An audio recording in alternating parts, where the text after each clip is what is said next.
Arrived at last! We did it! To the feast! Yay! Hey, fancy seeing you guys here. Well, what an exciting time to be alive. So the other day I did a video on an explanation about Ragnar, what it did, the history about the project, where it came from with its roots, based in Bjorn, which is a fantastic project. If you've not seen that, just have a quick look at that as well, because it's where it all started. And then Ragnar is the natural evolution with AI, threat analysis and various different things that have helped Bjorn evolve into what it is now in Ragnar. So PiSugar, who's done this project, is a fantastic developer.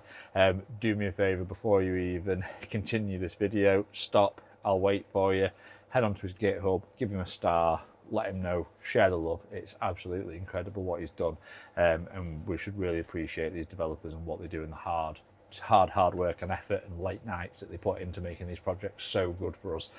So in this video, what I want to do, unlike last time when it was just a sort of deep down explanation, what I want to do is give you a build video to show you how to put this together and how to build it so you can have your very own Cyber Viking in your pocket as a companion to raid all those networks.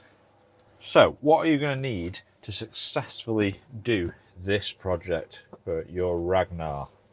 You are going to need probably not one of those, but you are going to need an SD card. Probably decent quality is going to do your best. You are going to need a Waveshare 2.13 inch screen. I have got a V4. Normally it says on a sticker or something like that, but obviously double check what version you've got, because you'll need to know that in the setup process. And we've got a Raspberry Pi 02W. I've gone for the one with the headers on, which is the WH, just pre-done, just because I just could not be bothered. So it makes it a lot easier. And then all you need to do then is just smush these together. Make sure they're lined up with the correct male-female.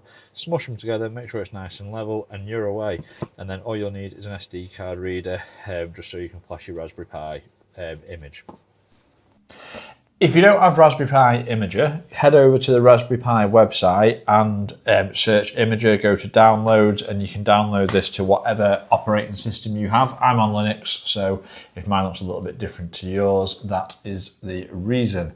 Once you have downloaded it and set it up, you will open it and you will be met with this page. So device. We are going to want to flash our image for the Raspberry Pi 02W, which is this one here. So if we click on this, head across to next. Each time you click an option, the next will light up and you can progress and work your way through. Obviously, there's a wealth of projects and things.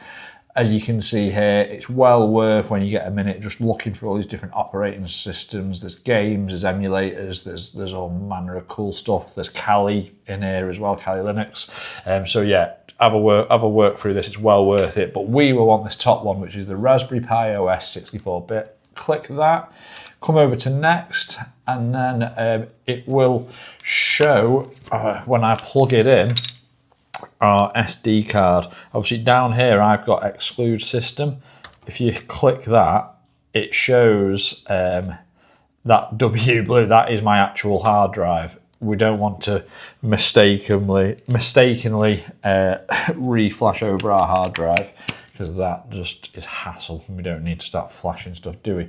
But here we are, the 29GB mass storage device, and this is our SD card that we want to flash. Obviously you can see what I've been up to previously. So your host name, so you can SSH into this successfully once you've flashed the image.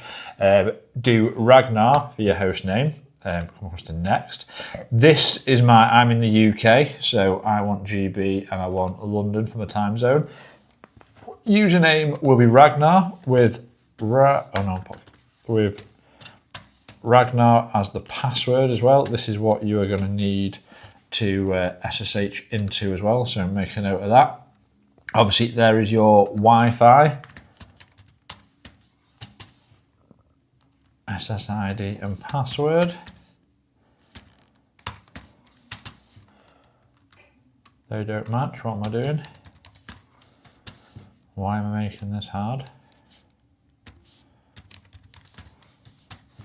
Cool, once we've done that, head across that. Enable SSH, yes, we want that to be on, and we want to do that by a password. So enable that. Not bothered about Raspberry Pi Connect at this point. This is if you want to Raspberry Pi Connect, what is it? Yeah, don't need to do that. Not needed. And then this is our summary of what we're going to do. So our device, yes, we know that's correct with our Pi 2.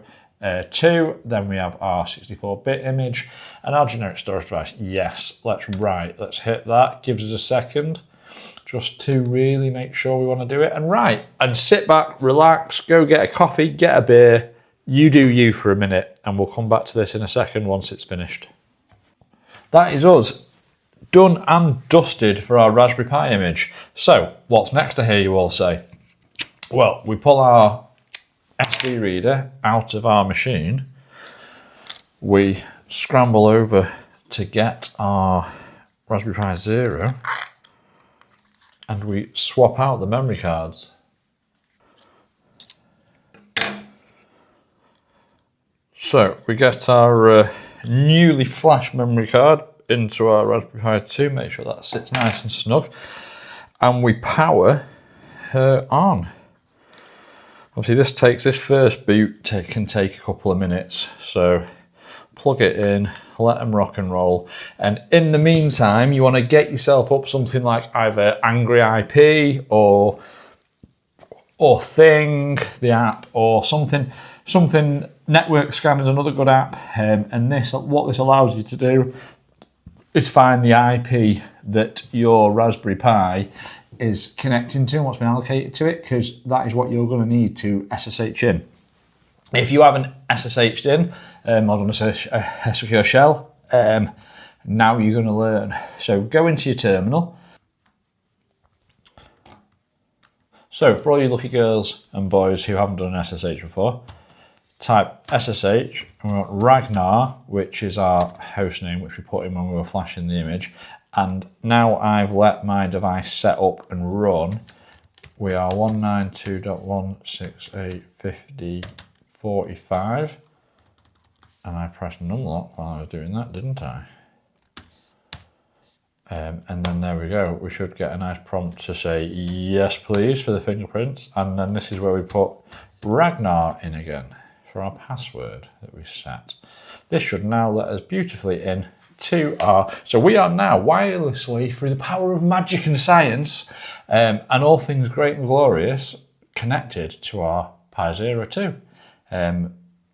Incredible. What a time to be alive. So now we are here, and this is where the good stuff goes. Now we're here, all we need to do is come down to the quick, have I gone past it? The quick install, there we go, quick install. This is where it gets serious, so everybody turn your ears on and listen. Copy this, come back in, the technical, again, very technical, go to paste, press enter, boom. You're about to give birth to your first, or maybe second if you've already got one, to your first Cyber Viking. For this one, obviously I'm in the Raspberry Pi and the e-paper. You can either server install if you're doing headless or with the no e-paper spray, or install on the pager as well, but we want number 1. So let's hit 1 and go. Obviously this can take a little bit of time. This is going through all the dependencies. This is setting up your device. And again, this is just the birds and the bees are happening and the power of nature is taking hold. So let's just leave us to do it. Again, go get yourself another beer, make yourself a coffee, eat your cereal, have your tea. This one takes a while. So now we've got to another fork in the path, and is our e-paper display connected? Yes, it is. So we'll click yes. And I have the V4, obviously you choose you. So for me it's V4, which nicely correlates to 4, which makes good sense. My ADHD would have gone absolutely off its rocker if 1, 2, 3 and 4 didn't correlate to versions 1, 2, 3 and 4. Let me know if any of you guys would be the same. And then we just wait for these final bits to do, and we're not far off now. So we're now getting to the final hurdles. Do you have PiSugar support? No, we do not. I don't have that in, I'm just running off a standard battery pack. And hopefully now that should just be compressing, should be squaring everything up, and we should be on. Let's check back in shortly. Praise be to the All-Father. We are finally there. We have done it. Would you like to reboot? Clicking yes will reboot our device and it will put it into AP mode. What AP mode means is that it will be discoverable via our Wi-Fi scan, and we can connect to this to configure the network that we want Ragnar to raid. So once you've set your device up, you'll be met by, and you've replugged it in and rebooted it, you'll be met by your Ragnar AP. Click into that and the password will be Ragnar Connect, all lowercase. Once in, head over to 192.168.4.1 8000, and then you will be met by this handsome little page here. You can either wirelessly scan for available networks, or if you know who and where you want to be, you can go directly into that, and once into that, jobs are good and you're away. You are now raiding your network, and he's away. Once it's all set up, your Ragnar will show, it should say idle, and then when it's connected to the access point, it'll come up as connected to that point, and then you'll have a little Wi-Fi symbol in the top left corner, and you'll be good to go and you'll be away. And then you can head over to your IP address for that device with -8000 as well. And then this is where it brings you into the fun stuff. So at the minute, this is the dashboard, and you can see where Pierre and the guys have done so much work on this. It is unreal. If you've used Bjorn before, which that web UI was really cool and really nice, and I loved it, but this is next level. Like this has taken it and ran with it, and this is where you see the difference between Bjorn and Ragnar. It's next level. So running across here, this is your sort of home dashboard. Gives targets, open ports. Obviously I've got 4 vulnerabilities on there, and it's vulnerable host, so I'll have to do that later. It's cracked or done 24 credentials, so that'll be interesting to see what that is. I'm at level 5 at the minute, and scan networks there. And it's just a wealth of information. Obviously here you have the AI assistance, so once you've done your API, the console tells you sort of all the information, what it's doing in real time. And coming across here, networks, here it shows you all your current networks and what's been scanned, discovered. It tells you your credentials and what stolen files and stolen credential areas and things like that that you need, which are really cool. Pentest needs selecting in the config file, so to use this dashboard you need to be able to select that. Threat intel is sort of up-to-date threat stuff, which is really cool. Your e-paper display is basically a screen grab of what is currently going on your Ragnar as we speak, and you can see there, if I had feet I'd be tapping them right now. Well, do something then. So here's a nice little table of the functions and what each symbol does around the Ragnar dashboard and little user interface. So top left, you've got your Wi-Fi connection. Next to that is a number, which is the last digits of your IP address. You then have a target below that in the top left, and that's the number of targets or IP addresses that it's actually currently connected to.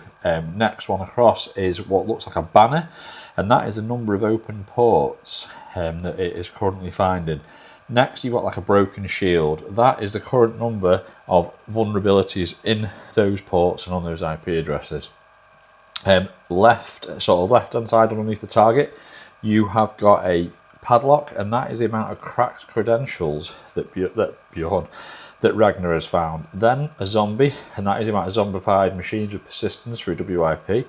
Then a stack of pancakes, which is basically how many stolen files that it's had off you. Going down, you see your sort of idle or connection screen, tells you what it's doing, nmap scans, vuln scans, things like that. Then you've got Ragnar himself and his little funny ways.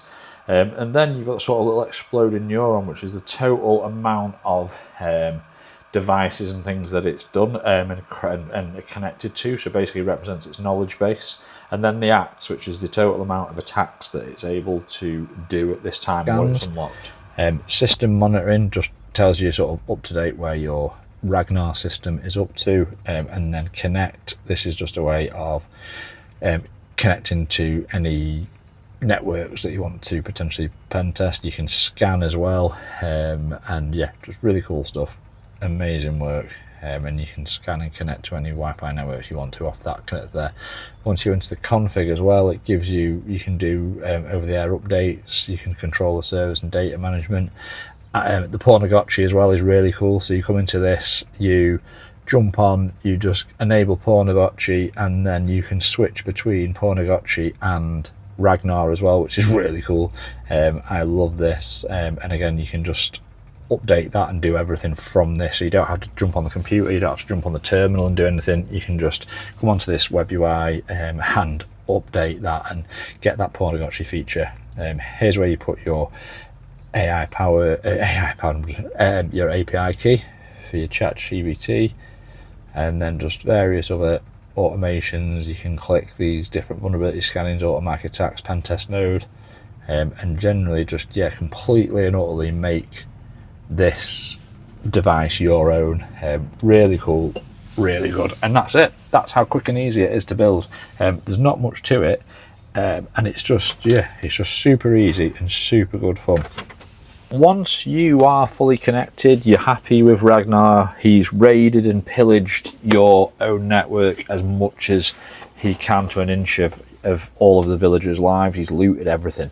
What do you do next? So come into connect via either on your phone or on your laptop, and come down to start AP mode. So what you'll want to do is, this just tells you that by starting that, it will disconnect. It gives you a walkthrough of what will happen and continue. This will basically restart. You'll save your network on there, so when you come back into your network at a later date, it'll automatically pick that up. But what it will do is it allows you to then scan and look for new targets. So what you want to do then is look for your new network. Come into Ragnar, we will connect to this AP, and once this AP is connected, we will be able to rediscover a new network and do that initial scan. So we are established.